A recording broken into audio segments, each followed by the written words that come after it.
Hello everyone, my name is Holden Hardman. Thank you so much for joining me. Thank you so much for joining me for another video, where today we're continuing the X-Men trilogy. We're on X2, one of my favorite X-Men movies of all time. As you can see, we're joined by Pastor today. Jeremy couldn't make it for this one, so I'm glad we got Pastor back in. If you want to check out Pastor's channel, it's youtube.com/snapkeepvideos. I'll have a link in the description below. Pastor, what do you remember about X2? It felt a little bit more cleaned up. It didn't feel as experimental as the first one did, in my opinion. How did you feel about the first one? Are you still like okay on it? And how do you feel about watching the sequel? I made it in the intro! Oh my god. Now that you've had some time to think about X1, are you excited to go into X2? Yeah, definitely. Oh yeah, there's definitely nothing in me that's like, oh, this is gonna be terrible. Like it left in a really good space for me. There was so much going on with the first one. Really excited to see Hugh and the body transformation. It still gets there. There's still a little bit to go. He's not quite as like Hugh jacked man as he gets later. Well, great. I guess I have nothing to look forward to now. Now for me, X2 was like one of my favorite X-Men movies. It was my favorite X-Men movie for the longest time. A lot have come out since then, obviously. I still think that X2 is probably my favorite, with the exception of maybe Logan. I'm curious to go back though. It's been so long since I've seen X2. I want to know if it's gonna hold up. It's not like Spider-Man 2 where I watch it like every 3 months. I wonder if I'm still gonna be like, yep, I was right. It was definitely the best the whole time. Or if it's gonna be like, okay, well, maybe it's not as good as I remember. I think it'll still hold up. The more I think of it, the more that the first X-Men kind of had a bit of a Harry Potter feel to it because of the big old looking house with all the gifted kids that live there. It's an interesting point. I've never heard the comparison before. Those are my only additional thoughts from the last movie. All right, let's just get into it. X2, X-Men United. Can you please go away? Mutants. Since the discovery of their existence, they have been regarded with fear, suspicion, often hatred. Perimeter breach at visitors checkpoint. Multiple subjects.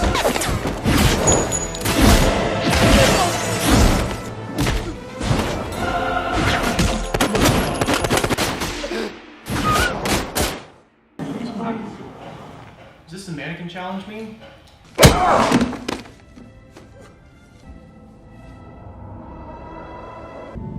And these are the mutants. We're not as alone as you think.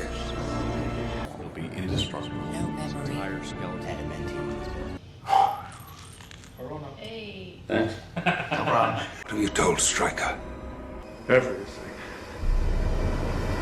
You should have killed me when you had the chance!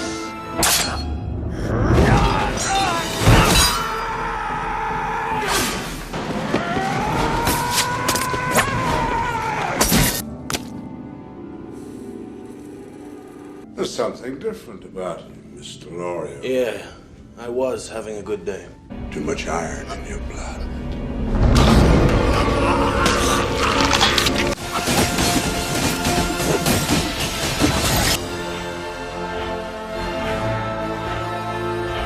Most people will never know anything beyond what they see with their own two eyes. Sometimes anger can help you survive. So can faith. Storm, I found... Put the knives down! I can't.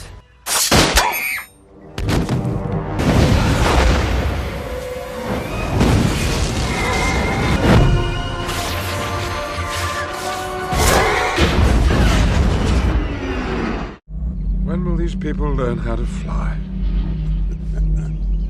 We love what you've done with your hair. Hey. What's your real name, John? Pyro. Step away!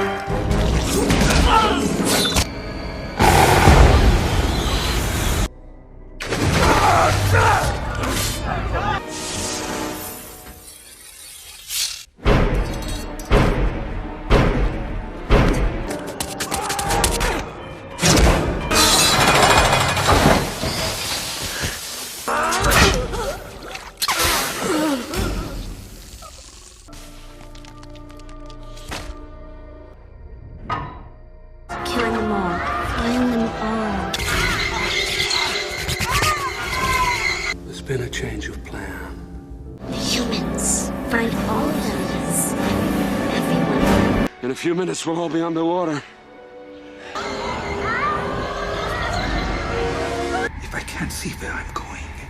I have faith in you. Kingdom come, thy will be done on earth as it is in heaven.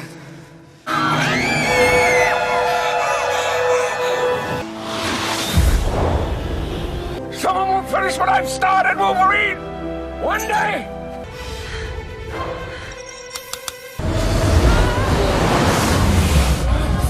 You get him now! She's not letting me. I know what I'm doing. This is The only way.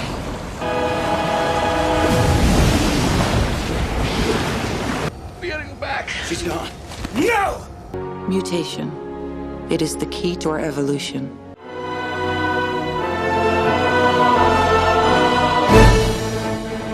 Just finished watching X2 X-Men United. I don't know about you, but I think it still holds up. Yeah, I told you in the beginning too that I thought it would hold up, and it did. Jen, I'm gonna start with you because I don't want to talk to Matt just yet.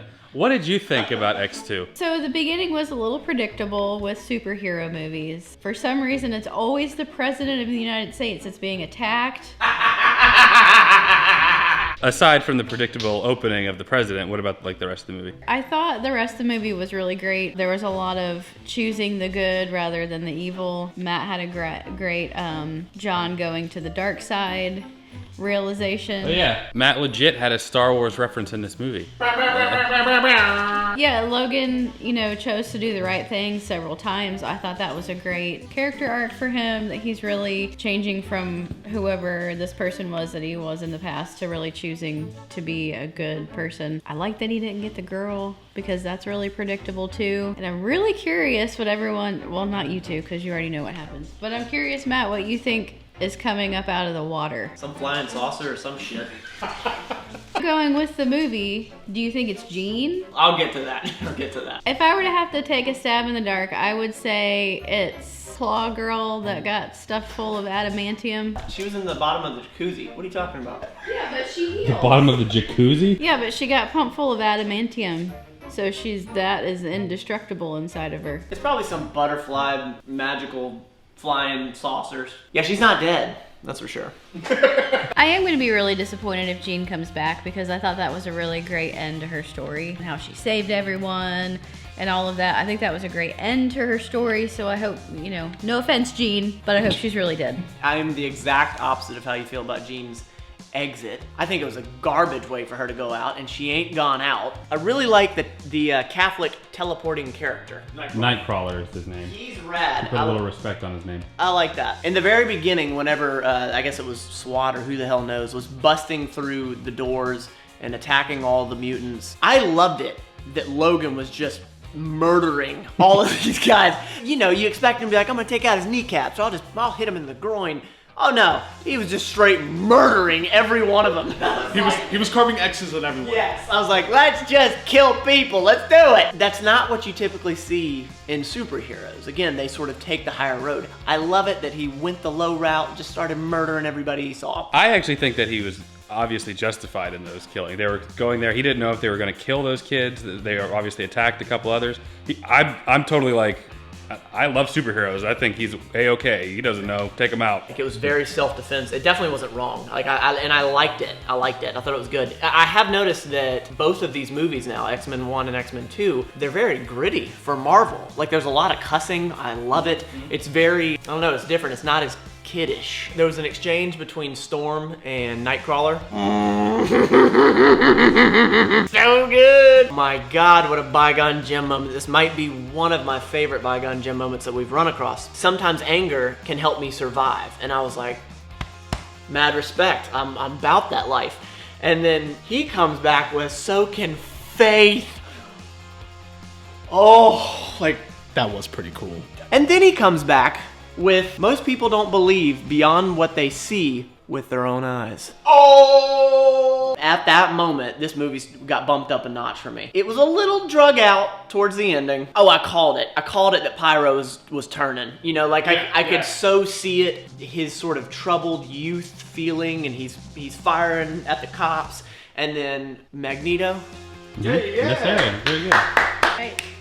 I know what the hell I'm talking about. That little exchange in the chopper, that was so I could really see that coming. So here's my problem with the ending, other than it taking a little bit too long. Jean, So she goes out, she's gonna save everybody, she's gonna jump on the sword. I'm good with that part, but there's nobody that could do something with this dam of water. Like, nobody could go, Homeboy couldn't go out there and freeze everything. Nobody had any sort of power that could freeze or stop or whatever this water. I'm calling bullshit right now on that. It's because she started using her power first, and her power was stronger than theirs. Because even one of them said, I'm trying to whatever, and she's stopping me. She overpowered their powers because they tried to stop her. Nightcrawler tried to teleport and like grab her, and she would not let him. No, Xavier. Professor X does not have like unlimited power. He could not like hold up the whole dam like indefinitely, like even if he was at like full strength. I mean, Poor guy can't even walk, so I guess you're right. All right, I'll take that L. I'll take that L. So Logan said something that I was like, ooh, that really showed even more of his character. He's definitely the bad boy. Kind of makes you question, is he a good guy? He is the anti-hero, like he said.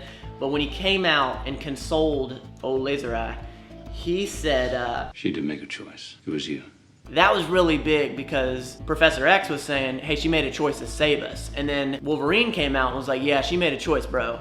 But she also made that choice to choose you. That was good. That was good of him. Also the choice that he made to pick mutants over finding out his past. Yeah, it was cool to see them unite. I will tell you, I like this one even better than the first one, which is really tough. I've always felt that the 6 movies that I've seen in my life, you know, it's the first one always does better than the second one. They did a little bit better in this one. I give this one a 7 out of 10. I give this one a 7.5. The only hokey part about this movie that from my perspective was when Magneto was floating across the little abyss to get with his little... That was hokey to you? That was, well, it reminded me of the kind of hokey beginning of Superman when they were in the Phantom Zone? Yeah, when they were in their like original planet. It just reminded me of that, that's all. What would you rate X2? A standalone film, I'd give it probably around a 7. From a comic book movie, I'd give it an 8.5. I think it nailed it. Comic book movie for me. I think overall, I would rate it probably about a 7.5 as well. Oh, that was pretty good. There were a lot of sequences in this movie I really enjoyed.